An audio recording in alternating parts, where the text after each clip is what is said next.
Good morning. My name is Jesse Ammett, host of Valley News Now, and we have two very special guests with us today talking about the surge of migration, searching for safety and shelter. It's a collaboration between Airbnb.org, not to be confused with Airbnb.inc, and the International Organization for Migration, providing resources and solutions.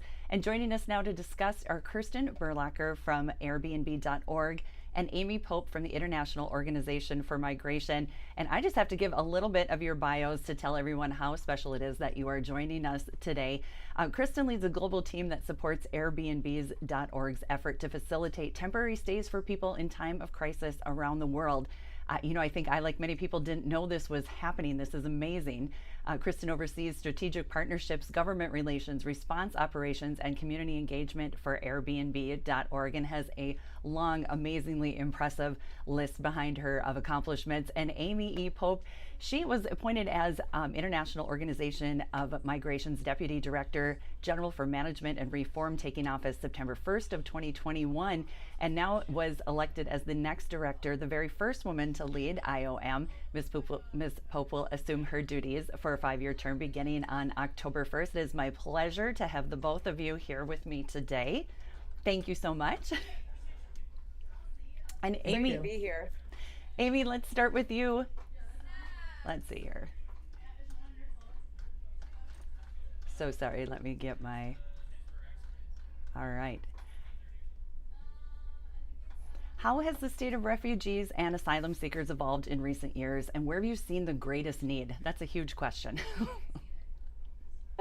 Well, it is a huge question, and it's a huge challenge. More than 100 million people have been displaced around the world, many of them because of conflict, some because of poverty, community violence, and increasingly because of climate impact.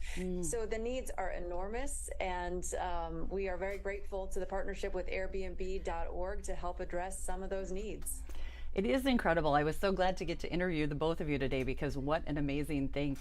So Amy, how has the partnership between Airbnb.org and the International Organization for Migration been instrumental in addressing these housing needs of refugees and asylum seekers? Well, if we look at the situation in Ukraine, where millions of people were displaced very, very quickly, many of them women, children, elderly people, or those with disabilities, and Airbnb.org came in very quickly, offered a safe and dignified option for people in which to stay, and allowed us to provide other much needed support to those people who are facing some of the greatest challenges of their lifetime. Thank you so much for explaining that. I appreciate it. And Kristen, why is providing temporary housing a key part of refugee relief, and what are the long-term benefits to both the refugees, the asylum seekers, and the local communities that are hosting them?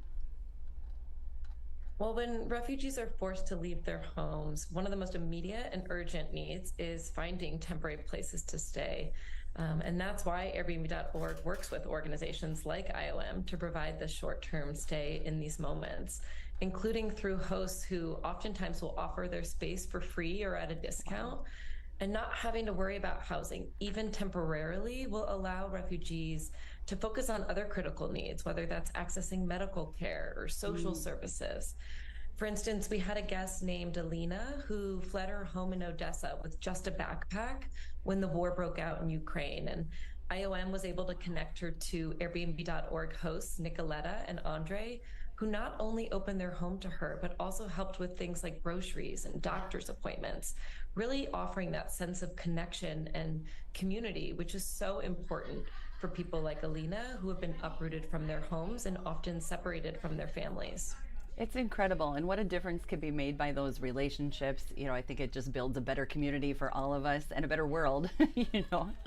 I know we're running out of time. For more information, where can we go to find out more about these incredible organizations?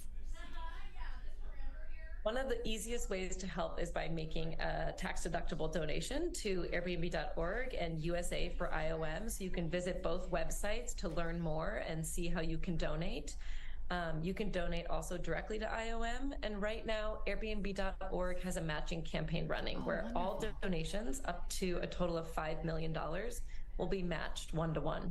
Oh, wow. That is incredible. That is incredible. Thank you so much to both of you, Amy and Kristen.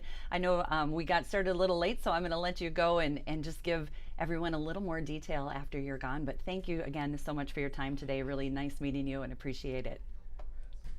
Thank you. So just a little more background on Airbnb.org. It's a nonprofit organization, so this isn't Airbnb.inc. However, they do couple with them. They're dedicated to facilitating temporary stays for people in times of crisis around the world, and Airbnb.org operates independently, but leverages Airbnb Inc.'s technology, services, other resources at no charge to carry out their charitable purposes. And I think it's just incredible. The inspiration for Airbnb.org began in 2012 with a single host named Shell, who opened up her home to people impacted by Hurricane Sandy. That sparked a movement and a beginning of a program that allows hosts of Airbnb to provide stays for people in times of need. So since then, the program has evolved to focus on emergency responses to help people, to provide stays for evacuees, for refugees, for relief workers, for asylum seekers, and frontline workers during the fight and spread of COVID-19. And that's in place for, things that will happen in the future inevitably. Again, it's a separate and independent entity from Airbnb.inc. It does not charge for services, so Airbnb.org supported everything that you send to support them stays on its platform. And I love to highlight organizations that also have a charitable portion, organizations that have thrived and done well and feel that it's important to give back to the community, I think is an amazing thing. So the International Organization for Migration also, to give you a little background on that, it works with its partners in the international community to assist in meeting operational challenges of migration, advance understanding of migration issues, encourage social and economic development through migration, to uphold the well-being and human rights of all immigrants. And our guests today, so gracious to join us. We had a little technical difficulty at the beginning, or they would have been with us a little bit longer. So I just want to give you a little more background on how important it was to get to have them here today. Feels like a Monday morning, doesn't it? Get my notes up here. So Amy E. Pope has an extensive background, so much education and experience in the area of migration. Again, she will be the first woman to lead the International Organization of Migration. As you could tell, she's a transformative leader in international migration policy. And what I loved about her bio was that she not only takes policy, but she's able to put that into actionable steps and really make things happen. Prior to that, she served as senior advisor of migration to President Biden in 2021. So very impressive resume there, lots of experience.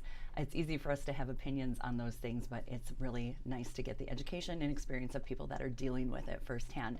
I'm Jessie Emmett, host of Valley News Now.